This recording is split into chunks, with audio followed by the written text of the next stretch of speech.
नमस्कार। आइए सुनते हैं शिवानी जी की लिखी कहानी सौत। मुझे जब एक बार मीटिंग में भाग लेने बम्बई जाना पड़ा, तब मेरे सम्मुख मुख्य समस्या आई थी आवास की। कहाँ रहूँगी वहाँ। तब ही अचानक याद आया कि नीरा भी तो वहीं रहती थी। नीरा मेरे दूर संपर्क की चचेरी ननद थी।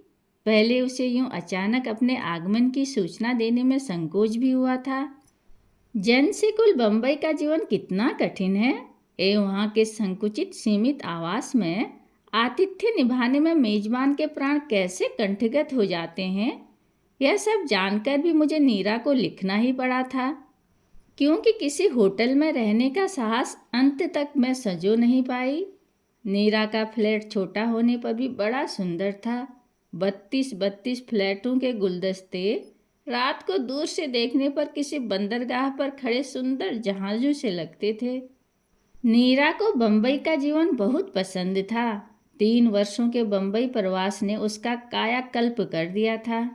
वैसे भी वह पिथौरागढ़ के अनजाने ग्राम से बम्बई आई थी, जहां उसके विवाह तक कुमाऊं मोटर यूनियन की बस भी नहीं पहुंच पाई थी। उन दिनों मोटर रोड का निर्माण कार्य चल ही रहा था। मुझे आज भी याद है, लग्न का समय बीता जा रहा था और उसकी बारात नहीं पहुंची थी। बड़ी देर बाद उसकी बारात के थके मादे बाराती बिना किसी बैंड बाजे के ऐसे चले आए थे जैसे कोई मातमी जुलूस हो। पहाड़ी लद्दू घोड़े में बैठा उसका सजीला दूल्हा भी वर्षा की बौछार में भीग भाग एकदम ही अनाकर्षक लग रहा था। उधर नीरा आकर्षक न होने पर भी कामदार लहंगे दुपट्टे में बड़ी प्यारी लग रही थी।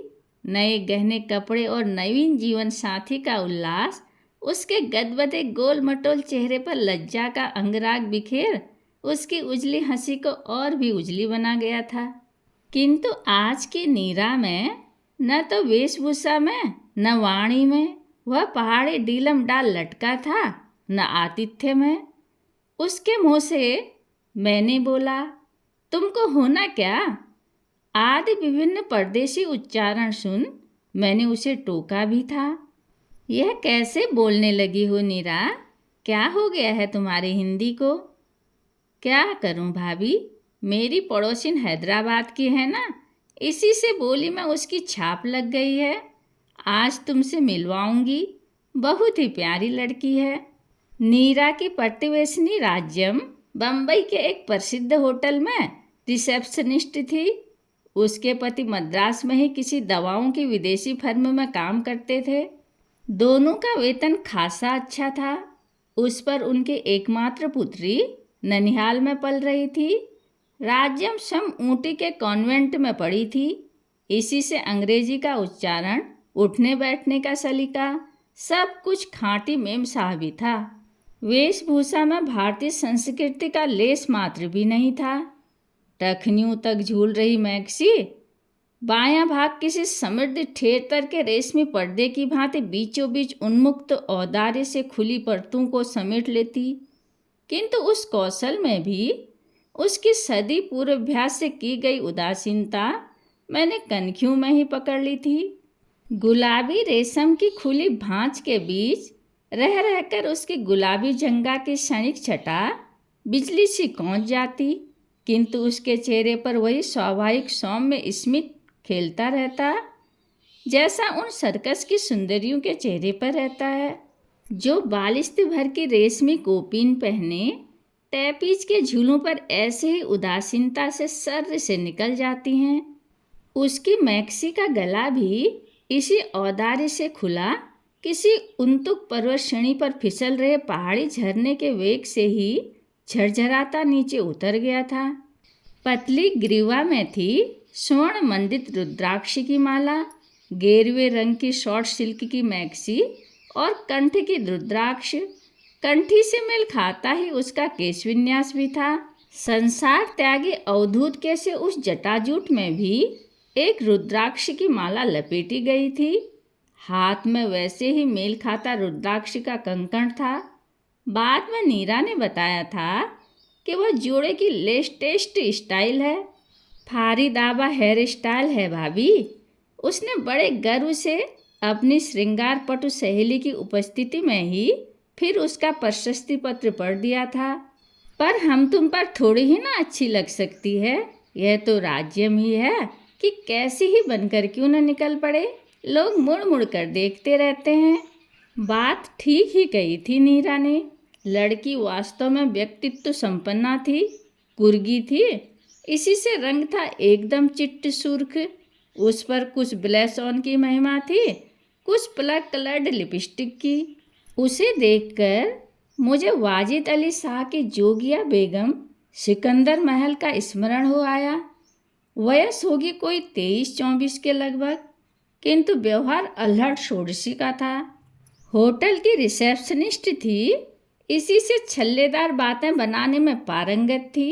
मेरा परिचय पाते ही वह मेरे पास अपना मोड़ा खिसका लाई। So you are a writer, how very very interesting. क्या लिखती हैं आप, उपन्यास, कहानी या नाटक? जी मैं आया, कह दूं, तुम्हें देखकर तो अभी एक नाटक ही लिखने का मन कर रहा है।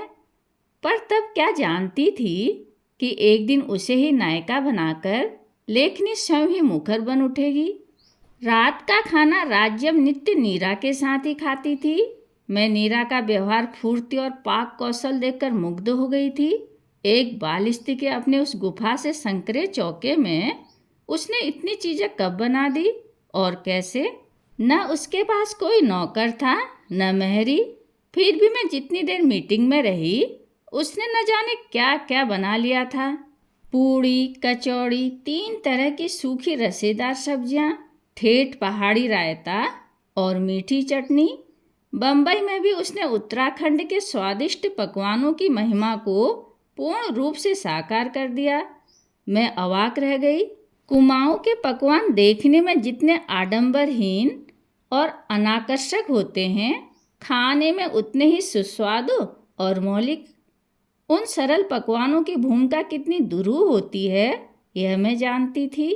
अरे ऐसे कुरकुरे सिंगल तो पहाड़ की बड़ी बूढ़ियां भी नहीं बना पाती होंगी।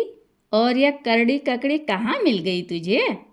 पहाड़ी करड़ी ककड़ी के पीले गंडे से कलेवर को मैंने ठीक ही पहचाना था। बाबूजी अल्मोड़े से लाए थे। ठीक उसी दिन मुझे तुम्हारा तार मिला तो मैंने उठाकर फ्रिज में रख दिया। सोचा तुम आओगी तो ठेठ पहाड़ी दावत करूँगी। ये रायता राज्यम को भी बहुत पसंद है। क्यों, है न राज्यम? पर उसकी भोजन प्रिय प्रतिवेशनी को उत्तर देने का अवकाश ही कहाँ था। रायते का डोंगा लगभग साफ कर वह अब किसी सुधा कातर भिक्षु की भांति कचौड़ियों के अंबार पर टूटी। मुझे अपनी लोलुपता को रंगे हाथों पकड़ लिया गया देख वह बड़ी ही मोहक हंसी से घायल कर कहने लगी, क्या गजब का खाना बनाती हो नीरा, इसी से आज इतना खा रही हूँ। अपने होटल का खाना तो एकदम दरी भूसा है इसके सामने। पर मैंने प्राय ही देखा है कि डाइटिंग के चक्कर में बधी ये छरहरी आधुनिकाएं दावतों में स्वेच्छा से जीवा पर लगे संयम अंकुश को दूर पटक भूखे कंगलों की भांति खाने पर टूट पड़ती हैं। क्यों, तुम्हारे सुख्यात होटलों में तो सुना है चित्र जगत के सितारों का नित्य मेला ही जुटा रहता है और वहाँ उनके नाम कई कमरे स्थायी रूप से आरक्षित रहते हैं। मेरा स्वर शायद अधिक व्यंग्यात्मक हो उठा था। ऐजी उनकी बात छोड़िए, वह अब 2 कचौड़ियों को रोल कर आलू दम के एक भीम आलू से पेट फुला बड़ी नजाकत से कुतरती कहने लगी, वे क्या वहाँ खाना खाने आते हैं? फिर वह कुटिल रहस्यमयी कनखियों से मेरे नंदोई को देखकर मुस्कुराई। वह मुझे अच्छा नहीं लगा। अपनी कहानी उपन्यासों में ऐसे असंख्य प्रेमासिक्त कुटिल कनखियों का वर्णन करते करते अब किसी भी स्वयंदूती नारी के अंतर्मन के छायाचित्र को मैंने चाहने पर भी किसी एक्सरे प्लेट में उभरे भग्न अस्थिकोटर सा स्पष्ट देख लेती हूँ। उस दिन दावत लगभग 3 घंटे चली थी। इस बीच उस चंचल सुंदरी प्रतिवेशनी की उपस्थिति ने मुझे अपनी सरल ननद के अदृष्ट के प्रति आशंकित ही किया था। खाने के बाद अचानक याद आया कि मीठी खीर के पश्चात वह अत्यंत अनिवार्य भारतीय मुख शुद्धि का प्रबंध करना भूल गई थी। हाय राम, मैं तो भूल ही गई थी कि आप पान खाती हैं। वैसे तो चौपाटी दूर नहीं है, पर अरे, क्या परपर करता? उसकी मेखला धारणी कैबरे नर्तकी सी प्रतिवेशनी हंसती उठ गई। हम अभी लाएगा, चलो तो महेश, निकालो अपना स्कूटर। मैं स्तब्ध रह गई। इतनी रात को क्या यह लड़की अपनी इस अधखुली मैक्सी में महेश की कमर में हाथ डाल मेरे लिए पान लेने जाएगी? नहीं नहीं, मुझे पान की कोई ऐसी आदत नहीं है, मैंने कहा। पर मेरी भोली ननद के चेहरे पर अपनी सखी के प्रति कृतज्ञता की सहर्ष किरणें फूट रही थी। प्लीज राज्यम, पूरा भर लेती आना, फ्रिज में रख दूंगी। और फिर मेरी भयत्रस्त आंखों के सामने वह अपनी सखी के सहचर की कमर में हाथ डाले हवा से निकल गई। बड़ी देर बाद दोनों पान लेकर लौटे तो मैंने कठोर दृष्टि से महेश को घूरा। उसे मैं क्या आज से जानती थी? फटे कोट की बाँह से नाक पोंछता महेश प्राय ही तो हमारे यहाँ कभी पिता के लिए शिव पुराण मांगने आता और कभी विष्णु पुराण। उसके पिता गोविंद बल्लभ पांडे हमारे कुल पुरोहित थे और मेरा ही नहीं, मेरे सब भाई बहनों का षष्ठी पूजन उन्होंने किया था। मैं देख रही थी कि महेश मेरे आंखों से आंखें नहीं मिला पा रहा है। जब नीरा की प्रतिवेशनी विदा हुई तब वह मेरा बिस्तर लगाने मेरे कमरे में आई। भाभी, कैसी लगी मेरी सहेली? है ना गजब की लड़की? इसके होटल में कोई भी वीआईपी अतिथि आए, इसकी ड्यूटी हो न हो, तब भी इसे ही बुलाया जाता है। मैं समझ सकती हूँ, तुम्हारी सखी के व्यक्तित्व की सृष्टि ही विधाता ने पुरुषों का आतिथ्य निभाने के लिए की है, मैंने कहा।